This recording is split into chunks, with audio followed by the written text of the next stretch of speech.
বন্ধুরা, আমি আজকে লুচি বানাবো। দেখো ময়দা ছেনে নিয়েছি, রুটি মাখার গরম দিয়ে দিয়েছি, তেল গরম দিয়ে দিয়েছি। এখন দেখতে থাকো আমি কীভাবে লুচিগুলো তৈরি করি। রুটি মাখার এক সাহায্যে দেখতে থাকো।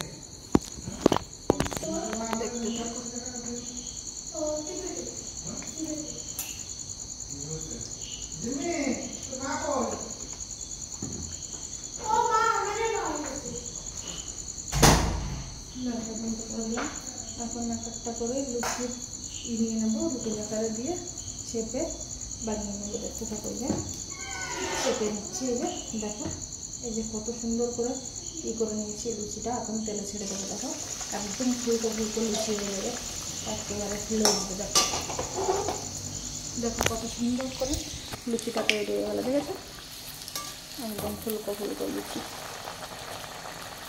দেখেছো, হাতে বেলতে গেলে অনেক সময় লাগে, অনেক কষ্টের কাজ, যার জন্য এইভাবে ইজিভাবে লুচিগুলো করে নেবো। দেখো এই যে আর একটা নিয়ে নিচ্ছি লেচি, দিয়ে দেবো ওর ভিতরে, দিয়ে আলগা ছুলে ছেড়ে দিই, হালকা করে চেপে নেব।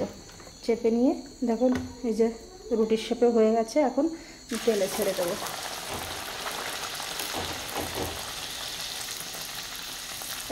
অনেকগুলো একসঙ্গে করে নিয়ে পরে এক এক করে তেলে ভেজে নিলে হয়ে যাবে। তা নাহলে এক একটা করে নিতে গেলে অনেক টাইম লাগবে। আপনাদেরকে দেখাচ্ছি বলে তার জন্য একটা করে নিলাম।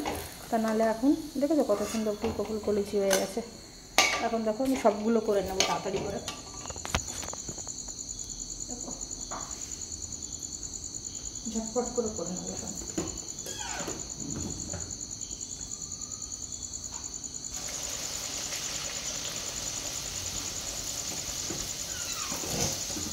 সবগুলো করে এখানে রেখে দেবো, এক একটা করে ভেজে নেবো।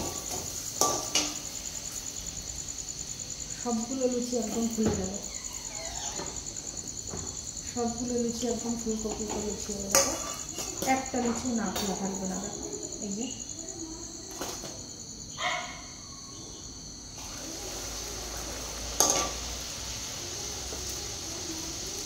হাতে বেলতে গেলে অনেক টাইম লাগে, যার জন্য হাতে সময়ের প্রয়োজন। আর এটা হলে জলদি জলদি করে ভাজা হয়ে যাবে। একটাও ভাজা হয়ে গেল, আরেকটা ভেজে নেব। সবগুলো লুচি এগুলো করে নেবো আমি।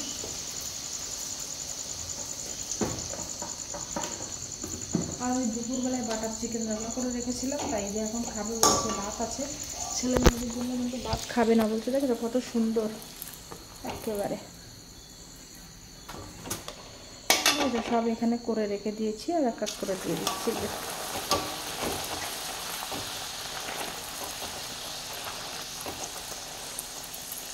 একেবারে দেখো ফুলে উঠবে। ঠিক আছে, ফুলে উঠেছে, একদম সুন্দর করে লুচিগুলো হয়ে যাচ্ছে।